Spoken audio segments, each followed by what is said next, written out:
una pregunta a ti, Jaime, y aunarle esto. ¿Qué tendría que hacer Trump para reafianzarse vamos, ya lo que parece ser su triunfo absoluto en estas elecciones? Si de pronto comenzara con una retórica muchísimo más tranquila, muchísimo más serena, más apegada a la realidad, igual y podría convencer a esos otros votantes de los que habla Paco, ¿no? Además de que podemos fantasear en lo personal con la veracidad de este hecho o no, lo que sí sabemos es que fue un atentado contra su vida y esto me imagino hará que ya en lo personal se la piense mejor ahora que salga un meeting antes de llegar a Milwaukee, Wisconsin, que es donde se lleva a cabo la Convención Nacional Republicana, dio a conocer ante los medios de comunicación que él debería estar muerto. Así lo dijo él, ¿eh? I should be dead, ¿no? Yo debería estar muerto y sobreviví, ¿no? Claro, poniéndolo lo divino siempre por ahí para defensar su carrera, pero yo imagino que a menos que sea verdaderamente un agente del mal Donald Trump, pues yo creo que va a estar ya muy pendiente de hacer mítines a cielo abierto. ¿Qué opinas, querido Jaime? Pues yo creo que tras lo ocurrido en Pensilvania, un evento que ha hecho que el servicio secreto sea duramente criticado por una situación realmente muy extraña, ¿no? Hay muchísimas preguntas sin responder. Por ejemplo, ¿cómo es posible que el servicio secreto no se percatara de un francotirador cuando muchos de los asistentes estaban señalando, los estaban poniendo sobre aviso, ¿no? El muchacho, es que, mira, este tema del atentado fallido tiene tantos ángulos que nos pasaríamos horas. Mira, por ejemplo, este muchacho, ¿no? Este muchacho, fíjate lo interesante del caso. Este chico es muy joven, ¿no? El FBI está en estos momentos tratando de descifrar quién coños era este muchacho. No me refiero a su identidad, a su nombre, no, no, no. Me refiero al tipo de ideología, al tipo de ideas que tenía.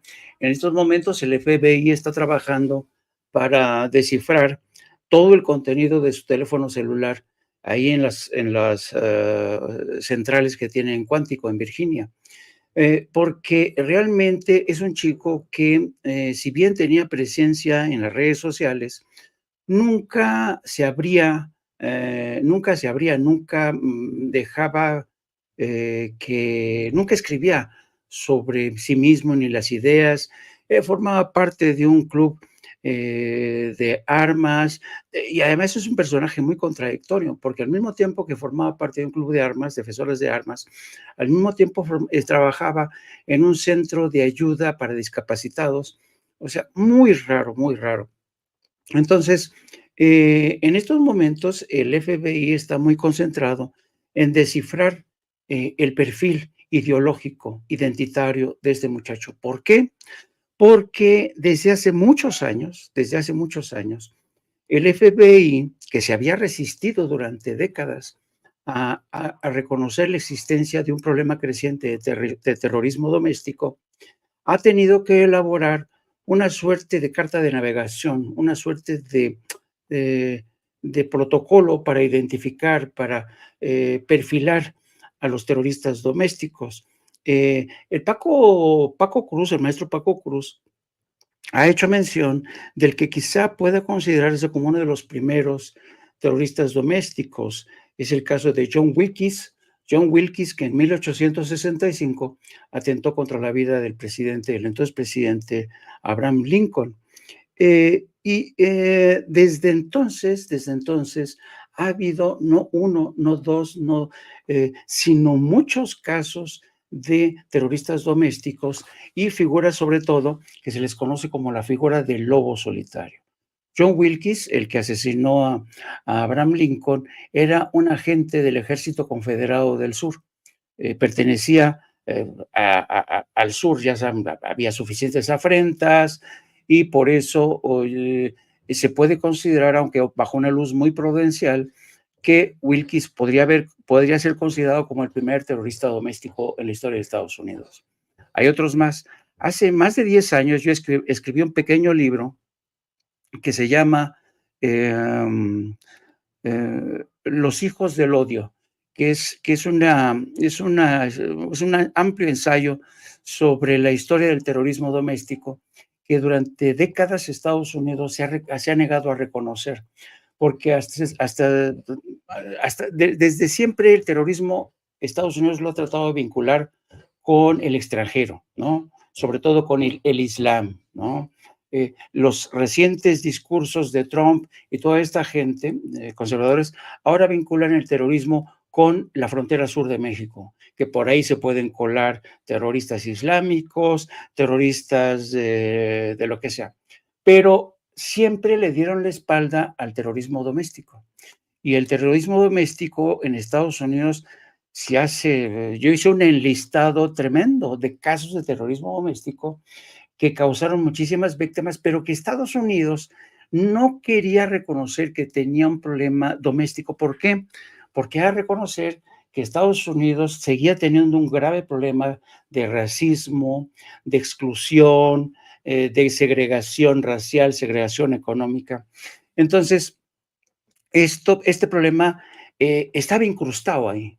Dan Rather, que es uno de los periodistas más reconocidos en Estados Unidos, hablando de este caso, señalaba ayer, y también lo menciona el maestro Paco Cruz, dice, es raro que esto no haya ocurrido antes, porque está ahí el caldo de cultivo de lo que es el terrorismo doméstico, de este tipo de personajes. Este muchacho, por ejemplo, es el clásico caso de un muchacho joven que se considera una especie de avatar, de avatar de una causa superior a él, ¿no? Ellos mismos se ven como avatares.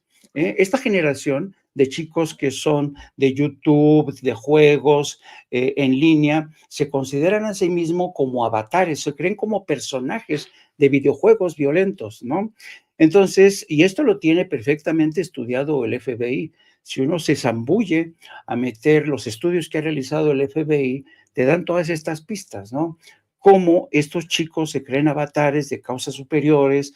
Y en este caso, por ejemplo, yo me atrevería a decir que este chico, que no es ni musulmán, ni nada, tiene una vertiente que se parece mucho a la línea de las milicias que a lo mejor ven en la defensa, es una especie de milicia vinculada con una suerte de nacionalismo, porque incluso la militancia política es muy difusa, porque aunque está registrado como republicano, tú mencionabas, Toño, hizo donaciones al Partido Demócrata. Este chico tiene un cacao mental en la cabeza, pero por eso mismo, para mí encaja, es una especie de avatar que se cree a sí mismo que él tiene la responsabilidad de terminar con un mal por el bien de la mayoría, ¿no? Ahora, respondiendo concretamente a tu pregunta, ¿qué puede significar esto?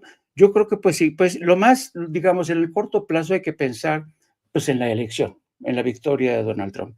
Pero lo más jodido y lo más preocupante en el mediano y largo plazo es el triunfo de la denominada Agenda 2025.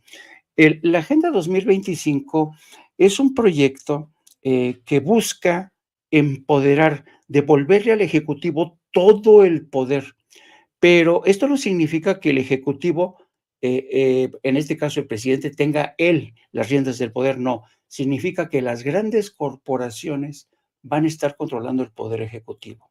¿Para qué? Para echar atrás muchas de las leyes que tienen que ver contra el calentamiento global, se van a meter contra el calentamiento global, el despliegue del ejército en la frontera con México, las deportaciones masivas, prohibir ir contra la comunidad LGBT, contra la comunidad gay, todo esto contra el aborto. Es una agenda ultraconservadora. Donald Trump ha querido desmarcarse de esta agenda, pero no cabe duda de que quienes han formado parte de este proyecto, que es la Fundación Heritage, están impulsando esta agenda que si triunfa Trump, significaría que Estados Unidos sería muy ultraconservador, buscarían el retorno al neoconservadurismo, buscarían el establecimiento de un Estado casi teocrático, donde la religión cuente y mucho. Por eso es tan importante la lectura que le están dando muchos de que el atentado contra Trump es una especie de el dado de Dios salvó a Trump, ¿no? Por eso hay esta lectura. Será un Estado mucho más teocrático, será un Estado mucho más nacionalista, mucho más aislado, entrarían realmente en una abierta colisión, choque contra China, presionarían a México más porque hasta ahora el famoso fenómeno del nearshoring, que propuso México, lo ha dicho el presidente, el fenómeno del nearshoring es ya no arriesgar las cadenas de suministro como ocurrió durante la pandemia, sino, por ejemplo, regresar todas las plantas que tiene Estados Unidos en China, mandarlas a México. Bueno, lo que quieren ahora esta gente de la Agenda 2025 es que muchas empresas no se vayan ya a México, sino que regresen a Estados Unidos, ¿no? Meter más aranceles, y por supuesto, ir en contra de un sistema tributario progresivo, ¿no? Que es lo que de alguna manera se sigue resistiendo, algo en lo que México ha triunfado. No del todo, pero México ha sabido recuperar muchas de las señales del estado de bienestar. Por ejemplo, una redistribución más justa, más equitativa, un sistema más fiscal que exija a los más ricos que paguen lo que les corresponde, aunque yo creo que ahí el gobierno de Claudia Sheinbaum tendría que hacer más para efectivamente poner en marcha un sistema fiscal más progresivo, que exija más a la gente que recibe más dinero, porque el nivel de desigualdad en México sigue siendo muy lastimoso. Pero entonces, yo creo que Claudia Sheinbaum va a tener ante sí un difícil reto, pero dependerá muchísimo, muchísimo de la capacidad que ella tenga su equipo para maniobrar con el equipo de Donald Trump. El equipo de Donald Trump va a tratar por todos los medios de blindar la frontera, va a tratar por todos los medios de establecer sus propias reglas en el tema comercial. Y no hay que olvidar una cosa bien interesante. Todo el movimiento neoconservador, desde hace mucho tiempo desechó el concepto de soberanía. Es decir, para los neoconservadores no existen fronteras, no les interesan las fronteras, no quieren fronteras. ¿Por qué?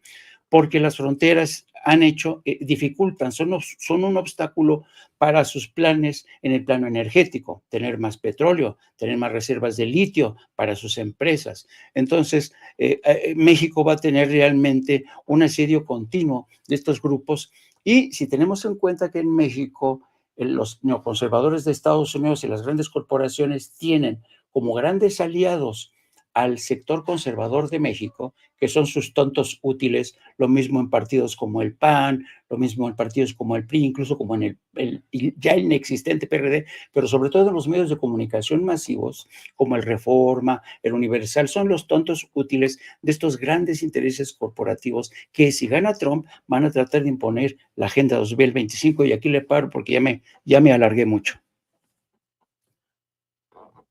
No, al contrario, no, qué bueno que le sigas. Este tema sobre el proyecto 2025 es verdaderamente aterrador.